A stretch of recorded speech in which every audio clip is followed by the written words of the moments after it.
Welcome to Go Mustang Sports. I'm Dave McHugh. Our weekly recaps of the year, and we're once again joined by women's head coach Graeme Millar. And Coach, we talked last week. This is the second really grinder of the season. You went through it in the non-conference schedule.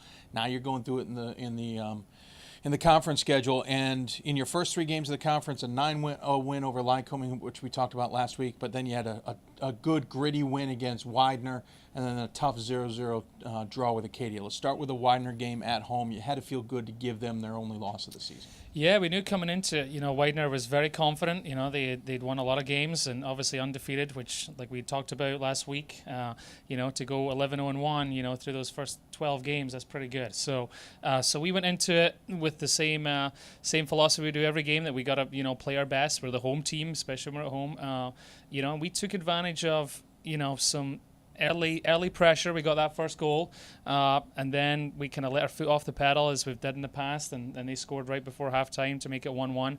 But then the second half performance was probably the best performance we played all season.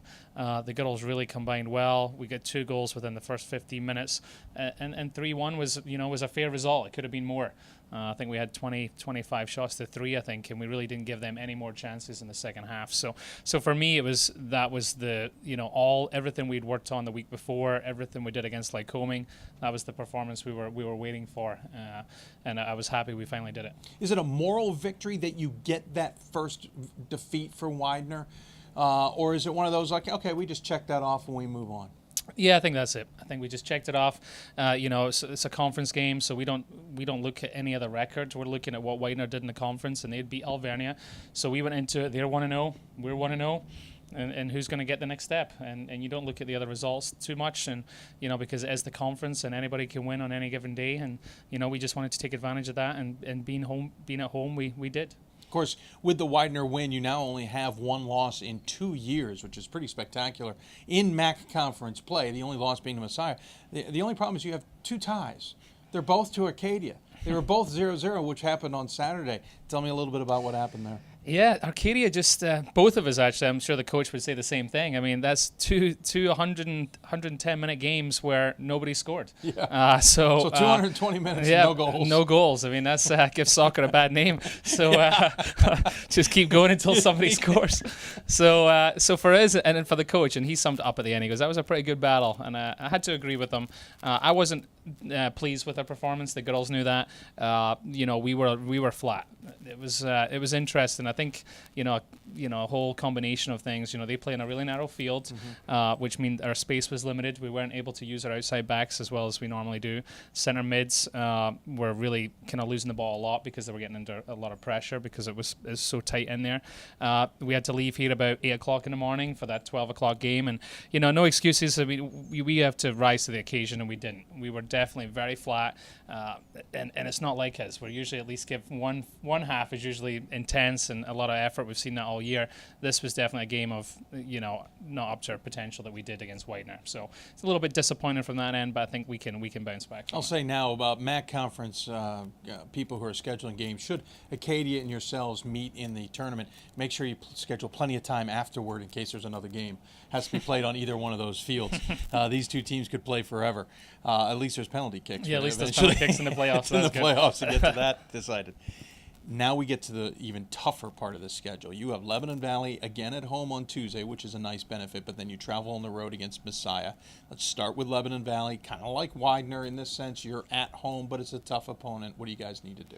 Yeah, Lebanon Valley, they, we played them twice last year because we ended up meeting them in the ECAC semifinals. Both times we scored twice. They'd scored once in, their home game. It's definitely an advantage for us being on the turf. They're used to playing on their grass field. So for us, we have the advantage, I think, with playing on the turf. It's a bigger field, so we should be able to use that to our advantage as well. And Lebanon Valley will just, they're going to be tough. They're going to be strong. They're 2-1. Their only loss was to Messiah. They just beat Alvernia yesterday 2-1, which also gave us a little bit of an advantage because we played Saturday. So we have 1 day of extra rest before tomorrow. So we have got to take advantage of all those things and rise to the occasion like we didn't do against Arcadia. And so it'll be tough. Of course, on Saturday you take on Messiah, the juggernaut. But this juggernaut's been beat. They've lost a few games this year. They are certainly ripe for the taking. you have Lebanon Valley first, that'll wear you out, but then you get that extra day of rest than you normally have, being on a Tuesday, to play them on Saturday. How do you prepare the team for that challenge? Well, that's the great thing about this conference, being able to switch the Tuesday, Wednesday games with the men's soccer. So this week is really set up for us. The advantage of having to play, Lebanon Valley tomorrow at home, so we don't have to travel anywhere, and then we'll probably be off Wednesday, and then we have Thursday, Friday to prepare for Messiah Saturday. They've got a tough game against Elizabethtown on Thursday, as well as playing tomorrow. So again, everything's going for us. It's just whether we can take advantage of that. So we'll prepare. We know Messiah well from playing them twice last year. They have obviously lost a couple of games, but they're still ranked in the top 10.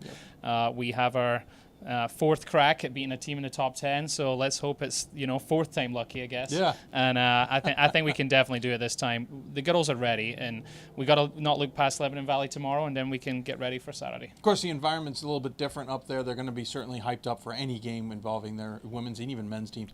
But I believe, if my memory serves, you're switching to grass for that one. Yeah, it will be grass, and it will be their homecoming. So it's going to be they're going to have a big crowd there. They're going to be, I think, celebrating their national championship from last year.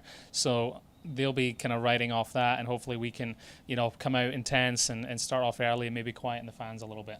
So the team's 9-4-1, looking into 2 games here that can really be a major deciding factor, not only in the conference but in the rest of the season.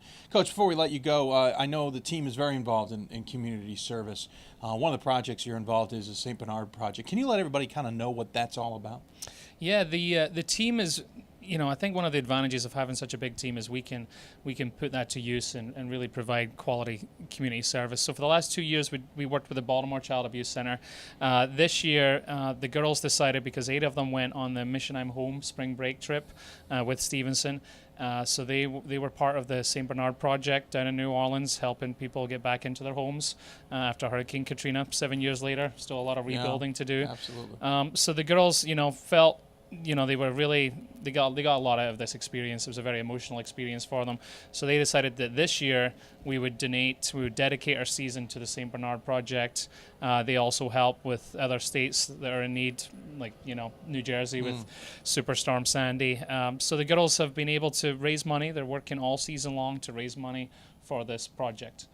And if anybody wants to help out with that cause, donate, or find ways, more information about that, how can they go about that?